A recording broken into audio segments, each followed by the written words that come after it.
నువ్వు చాలా ఎక్కువ చేస్తున్నావు రాజు. చాలా అంటే చాలా. అరే 2-3 నెలల నుంచి ప్రేమించుకున్నా మస్తు ఎక్కువ చేస్తాను. నువ్వు పెద్ద మనిషి అయినా కానీ నేను లవ్ చేస్తాను. ఈ మాత్రం చేయకపోతే మంచిగా ఉంటుందా చెప్పు.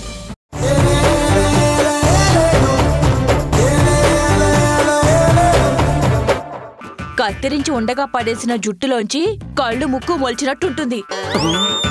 కరెక్ట్. ఇంచుమించు చేతబడి బొమ్మున్నట్టుంటాడు. ఈ చేతబడి ఫేస్ నేను ఎక్కడో చూసినట్టుంది. నువ్వెక్కడైనా చూస్తావా గౌరీ? రోజు మనందరి ముందు తిరుగుతూనే ఉంటారు కదా, మళ్ళీ ఎక్కడో చూసానా అంటారేంటి? అది అలా అడుగు. ఎక్కడో చూశానని తెగ చంపేస్తున్నాడు. లేదు లేదు, రోజు ఇలా చూసే మొహాన్ని ఇంకోలా ఎలానో చూశాను. అది అర్థం కావట్లేదు. నీకేదో అయింది, డాక్టర్ చూపించుకో. అగనగనగనే ఈ సర్ప్రైజ్ వీడాల్సింది, లేకపోతే ఇంటికెళ్ళినా నాకు నిద్ర పట్టదు.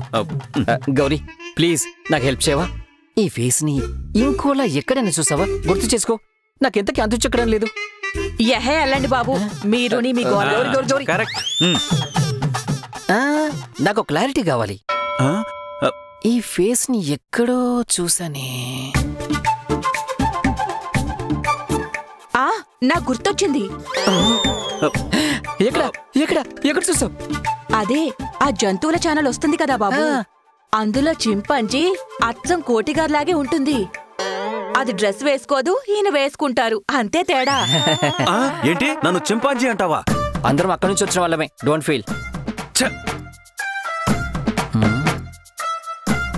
మిమ్మల్ని ఎక్కడో చూసినట్టుందండి. అది కొట్టు చూడు. ఏడితను? మీరటు తిరగగానే మాయమైపోయాడు. ఆ మొహాన్ని ఎక్కడో చూశానే. ఎక్కడ చూశాను? పాపం ఏజ్ బార్ అయినా పెళ్ళవట్లేదు కదా, పైచ్చి ముదిరిపోతున్నట్టుంది.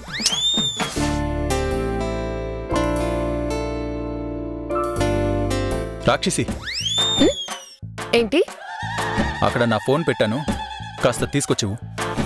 ఫోన్ తీసుకురావడం సంగతి తర్వాత చూద్దాం కానీ ఏమన్నారు నన్ను? నేనేమన్నాను? ఫోన్ తెచ్చివు అన్నాను.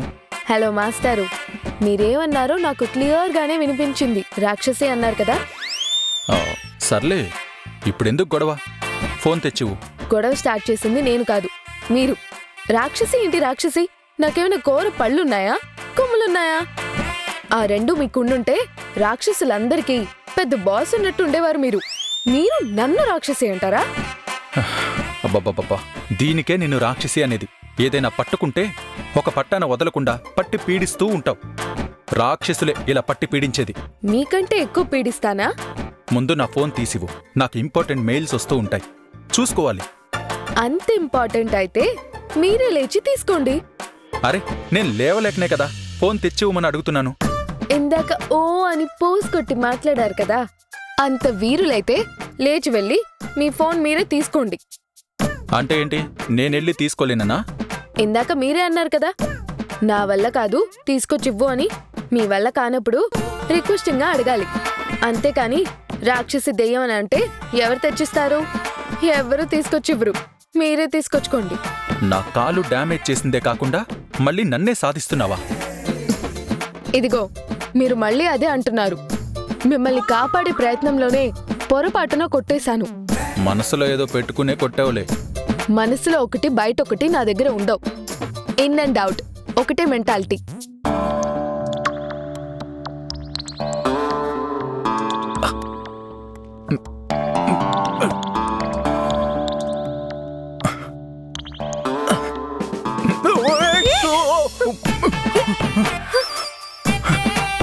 షర్ట్ పట్టుకున్నావేంటి? అరే, మీరు పడిపోతూ ఉంటే పట్టుకున్నాను, అది కూడా తప్ప? ఏ వదులు.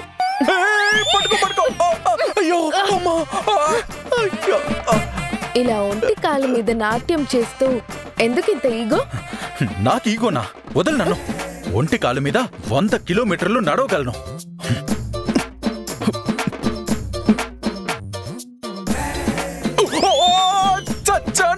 దేవుడా! దేవుడు కనబడతాడు, నక్షత్రాలు కనబడతాయి. రాక్షసి! రాక్షసునే. మరి రాక్షసుని పెళ్లి చేసుకున్న మిమ్మల్ని ఏమంటారు? రాక్షసుడే కదా అంటారు.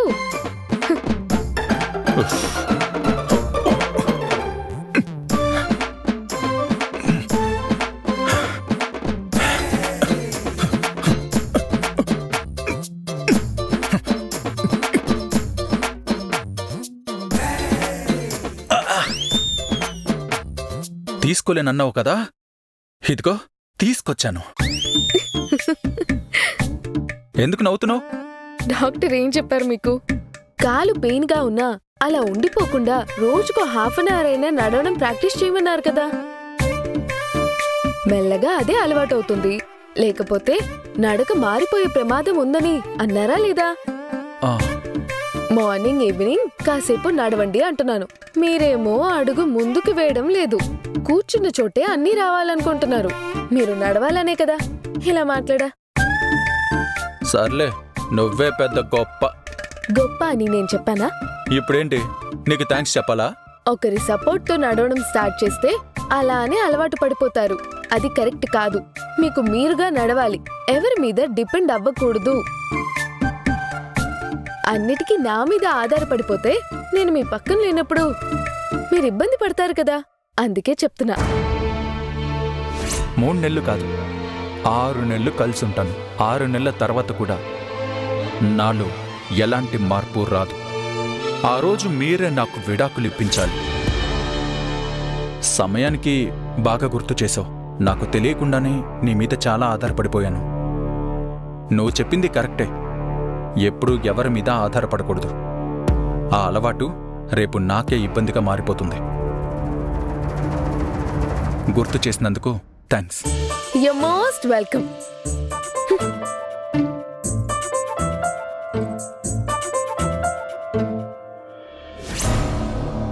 అమ్మా, అక్కెక్కడా?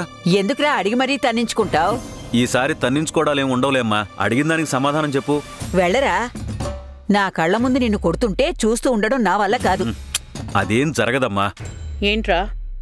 నాకు అప్పగించిన పనిని పూర్తి చేసుకొచ్చానక్క. ఏ పని గురించి అంటున్నావురా? ఓ, నాకు చెప్పిన పని గురించి కూడా మర్చిపోయావా అక్క నువ్వు? మధు నందు విషయంలో నేను చేసిన పనికి నన్ను చావగొట్టావు కదా, అదైనా గుర్తుందా? నాకు ఇందు గురించి వివరాలు కనుక్కోమని చెప్పావు, గుర్తుందా? ఇందు గురించి తెలుసుకున్నానక్క. ఒరే, నువ్వు తెలుసుకున్న విషయం సరైందో కాదో 1కి 10 సార్లు చెక్ చేసుకో. అసలే దేవకికి చెప్పావు. అందులో ఏదైనా తేడా జరిగితే నిన్ను కాపాడడం నా వల్ల కాదు. అమ్మా, తెలుసుకోవడం అంటే వేరే వాళ్ళని అడిగి తెలుసుకోవడం కాదమ్మా, నా కళ్ళతో చూసి తెలుసుకున్న విషయం. పర్లేదురా, మీ అక్క కొట్టిన దెబ్బలకి నీ బుర్ర బాగానే పనిచేస్తున్నట్టుంది. ఆ పిల్ల ఎవరిని పెళ్లి చేసుకుందో, ఎక్కడుందో ఏ వివరాలు తెలియకపోయినా తక్కువ టైంలోనే పట్టుకున్నావు. నా కొడుకు అనిపించుకున్నావురా. సరిగ్గా పని చేయకపోతే మాత్రం బుర్ర తక్కువ వెదవని, పని చేసుకొస్తే మాత్రం నీ కొడుకుని. చూడమ్మా, ఎలా అయినా అక్క అప్పగించిన పని పూర్తి చేయాలనుకుని ప్రయాణం స్టార్ట్ చేసిన నాకు ఆ ఇందు గురించి ఏ వివరాలు తెలియకపోవడంతో కనిపించిన ప్రతి సందు గొందు తిరిగాను. మన కంపెనీలో పనిచేసి మానేసింది కాబట్టి అలాంటి కంపెనీలో ఏమైనా పనిచేస్తుందేమో అని సిటీలో ఉన్న కంపెనీలన్నీ తిరిగేశాను. తిరిగి అలసిపోయిన నేను దాహం వేయడంతో వాటర్ బాటిల్ కోసమని ఎదురుగా కనిపించిన సూపర్ మార్కెట్లోకి వెళ్ళాను. ఒక వాటర్ బాటిల్ తీసుకున్నాను. అక్కడ రేయ్, నువ్వెక్కడ తిరిగావు, ఎలా తిరిగావు అని స్టోరీలు చెప్పడం మానేసి అసలు విషయం చెప్పు. అన్నిటికీ ఆవేశపడకక్క, నేను ఆ విషయమే చెప్తున్నాను. నేనలా వాటర్ బాటిల్ తీసుకుని బిల్లు కట్టి అలా చూశానా, షాక్ అయిపోయాను. అంత కాస్ట్లీ వాటర్ బాటిల్ ఎందుకు కొన్నావురా? అమ్మా,